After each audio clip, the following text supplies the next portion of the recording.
आपका ये प्यार और ये विश्वास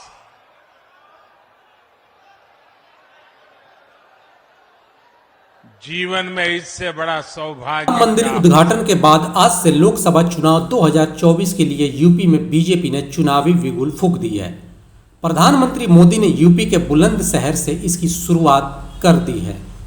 पश्चिमी उत्तर प्रदेश को 20,000 करोड़ से ज्यादा की विकास परियोजनाओं की सौगात देते हुए प्रधानमंत्री मोदी ने कहा कि कुछ लोग कह रहे थे कि मोदी बुलंदशहर से चुनाव का बिगुल फूकेंगे, लेकिन मैं साफ कर देना चाहता हूं कि मोदी को चुनावी बिगुल फूंकने की जरूरत नहीं। वो हमेशा विकास का बिगुल फूंकते हैं। उन्होंने कहा कि मोदी समाज के आखिरी व्यक्ति के कल्याण के लिए बिगुल फूंकता है। मोदी को ना पहले जरूरत थी, ना आज जरूरत है और ना ही चुनाव का बिगुल फूंकने की आगे कभी जरूरत पड़ेगी। मैं आपके प्यार के लिए अभिभूत हूं और मैं आज देख रहा था इतनी बड़ी तादाद में माताएं बहनें, और ये समय तो हमारे यहां परिवार में माताओं बहनों का सबसे व्यस्त समय होता है, रसोई का समय होता है, लेकिन सब छोड़ छाड़ करके इतनी बड़ी तादाद में हमें आशीर्वाद देने आए सभी माताओं बहनों को मेरा विशेष प्रणाम।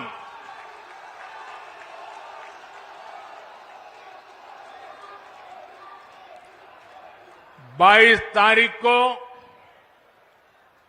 अयोध्या धाम में प्रभु श्री राम के दर्शन हुए और अब यहां जनता जनार्दन के दर्शन का सौभाग्य मिला है। आज पश्चिमी यूपी को विकास के लिए 19,000 करोड़ रुपए से अधिक के प्रोजेक्ट भी मिले। मैं बुलंदशहर सहित पश्चिमी उत्तर प्रदेश के सभी मेरे परिवारजनों को इसके लिए बहुत बहुत बधाई देता हूं। साथियों, अयोध्या में मैंने रामलला के सानिध्य में कहा था कि प्राण प्रतिष्ठा का कार्य संपन्न हुआ, अब राष्ट्र प्रतिष्ठा को नई ऊंचाई देने का समय है।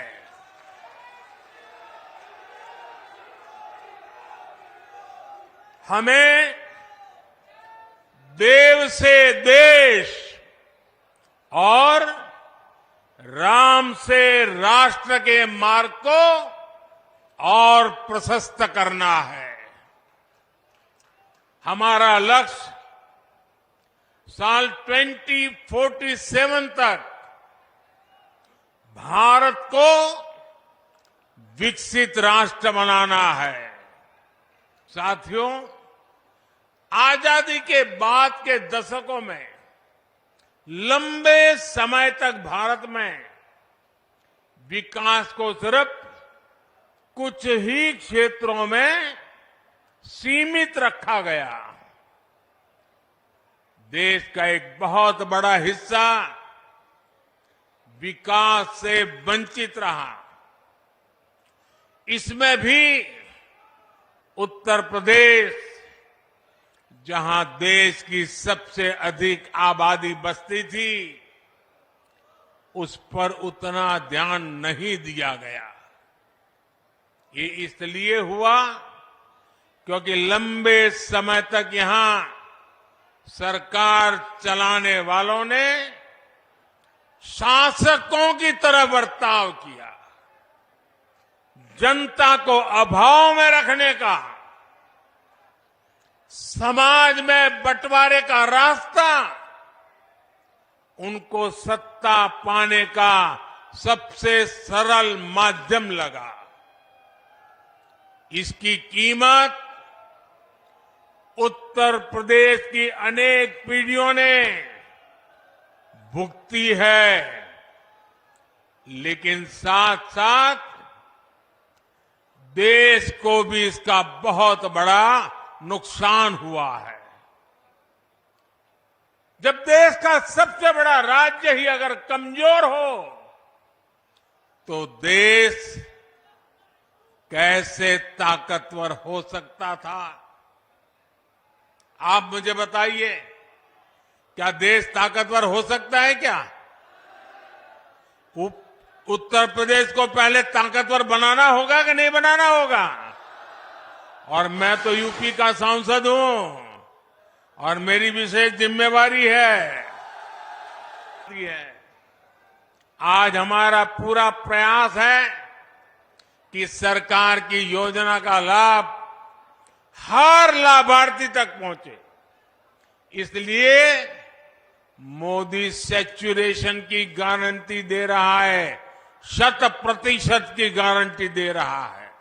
आजादी के बाद लंबे समय तक कोई गरीबी हटाओ का नारा देता रहा, कोई सामाजिक न्याय के नाम पर झूठ बोलता रहा, लेकिन देश के गरीबों ने देखा कि सिर्फ कुछ परिवारों के घर अमीरी आई, कुछ ही परिवारों की राजनीति फली फूली, सामान्य गरीब, दलित, पिछड़ा तो अपराधियों और दंगों से सहमा हुआ था।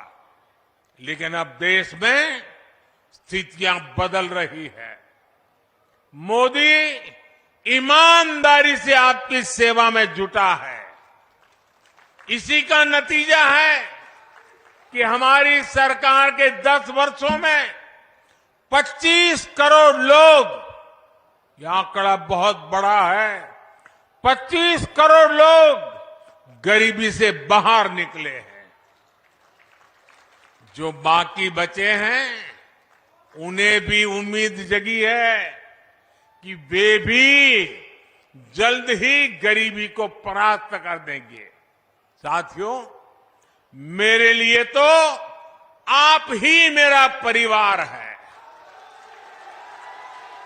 आज मैं देख रहा था, कुछ मीडिया वाले चला रहे थे कि आज बुलंदशहर में मोदी चुनाव का बिगुल फूकेंगे।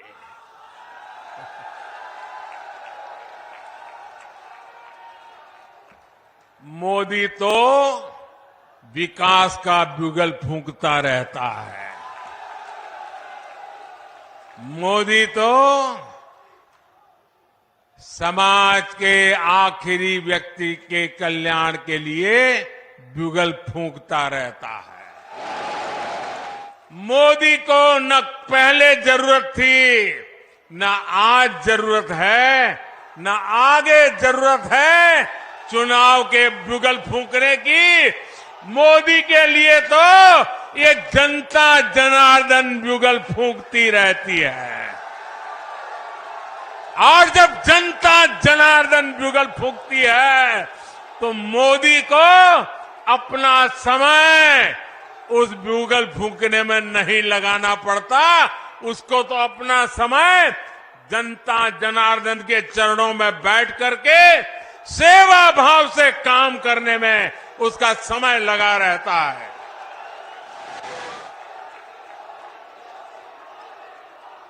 एक बार फिर आप सभी को विकास कार्यों के लिए बहुत बहुत बधाई। मेरे साथ पूरी शक्ति से बोलिए, भारत माता की। शाबाश। भारत माता की। भारत माता की।